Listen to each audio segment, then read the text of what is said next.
بسم اللہ الرحمن الرحیم نحمدہ و نصلی علی رسولہ الکریم اما بعد۔ آزادی وطن یہ بہت بڑی نعمت اللہ تعالیٰ نے ہمیں عطا فرمائی، اور جیسے آپ نے کہا کہ اس کے پیچھے 100 سال سے زیادہ کی قربانیوں کی ایک لازوال داستان ہے۔ بہت سارے سہاگ اجڑے ہیں، بہت سارے بچے یتیم ہوئے ہیں، بہت ساری ہماری بہنوں کی، ماؤں کی، بیٹیوں کی عزتیں لٹی ہیں، اور ہمارے بہت سارے بڑے بڑے علماء، بڑے بڑے قائدین اور لیڈروں کے جسموں کے چیتھڑے اڑے ہیں، اور اس کے نتیجے میں ہمیں یہ آزادی حاصل ہوئی ہے۔ اور یہ جو ایک تصور پھیلایا جا رہا ہے اس دور میں، اور وقتاً فوقتاً یہ آواز اٹھتی رہتی ہے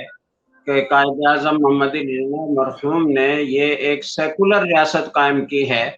اور وہ کوئی اسلامی ریاست قائم کرنے کا نظریہ نہیں رکھتے تھے۔ یہ ایک دھوکہ دیا جا رہا ہے نوجوان نسل کو۔ واقعہ یہ ہے کہ قائد اعظم کی زندگی کے دو ادوار ہیں۔ ایک زندگی کا پہلا دور ہے، اور جس ابتدائی تحریک انہوں نے شروع کی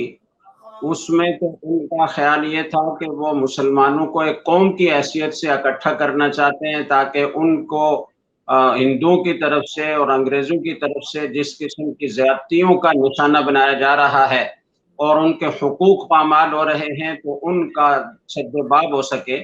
اور مسلمان اپنے معاشی معاملات اور اپنے دنیاوی معاملات وہ اپنی مرضی کے مطابق انجام دے سکیں۔ لیکن پھر ہمارے علماء حق کی کوششوں سے ان کے نظریات میں تبدیلی آتی چلی گئی، اور جہاں علماء نے کوشش کی وہاں میں سمجھتا ہوں کہ علامہ اقبال مرحوم نے بھی کوشش فرمائی، اور ان کے خطوط کا بھی بہت اثر قائد اعظم محمد علی جناح پر ہوا۔ میں ایک دو مثالیں آپ کو دوں گا تاکہ بات واضح ہو جائے۔ www.dasquran.com 1938 میں پٹنہ میں مسلم لیگ کا جلسہ ہونا تھا۔ حضرت حکیم الامہ مولانا محمد اشرف علی تھانوی رحمہ اللہ تعالی، جو پاکستان کا تصور بہت پہلے پیش کر چکے تھے اور اپنی مجالس میں اس کا ذکر فرمایا کرتے تھے کہ مسلمانوں کے لیے ایک الگ ریاست ہونی چاہیے، انہوں نے اس جلسے سے پہلے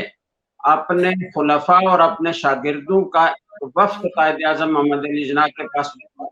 جس میں مولانا شبیر علی صاحب تھے، جس میں مولانا ظفر احمد عثمانی تھے، جس میں شاہ عبد الغنی پھولپوری رحمہ اللہ تعالیٰ تھے، اور اس وفد کے سربراہ مولانا مرتضی حسن پھولپوری رحمہ اللہ تعالیٰ تھے۔ ان حضرات نے شام 5 بجے ملاقات کی، اور کافی طویل ملاقات رہی، اور اس کے نتیجے میں ایک بیان مرتب کیا گیا، اور پھر آگے چل کر اس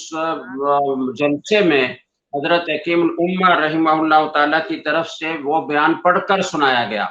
وہ بیان کیا تھا، میں خلاصہ اس کا ذکر کروں گا تاکہ یہ واضح ہو جائے کہ کیا قائد اعظم وہ سیکولر ریاست قائم کرنا چاہتے تھے یا وہ ایک اسلامی ریاست قائم کرنا چاہتے تھے، جس کا نعرہ تھا پاکستان کا مطلب کیا، لا الہ الا اللہ۔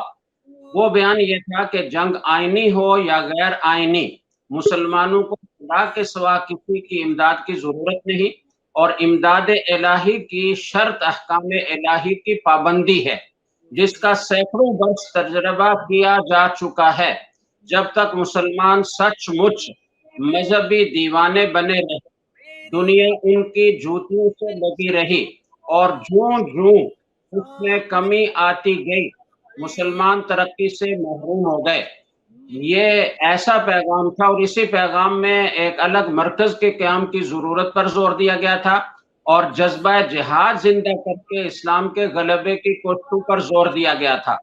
یہ اجلاس بڑا زبردست کامیاب رہا، اور حضرت تھانوی رحمۃ اللہ علیہ نے اس کی کامیابی پر خوشی کا اظہار کیا۔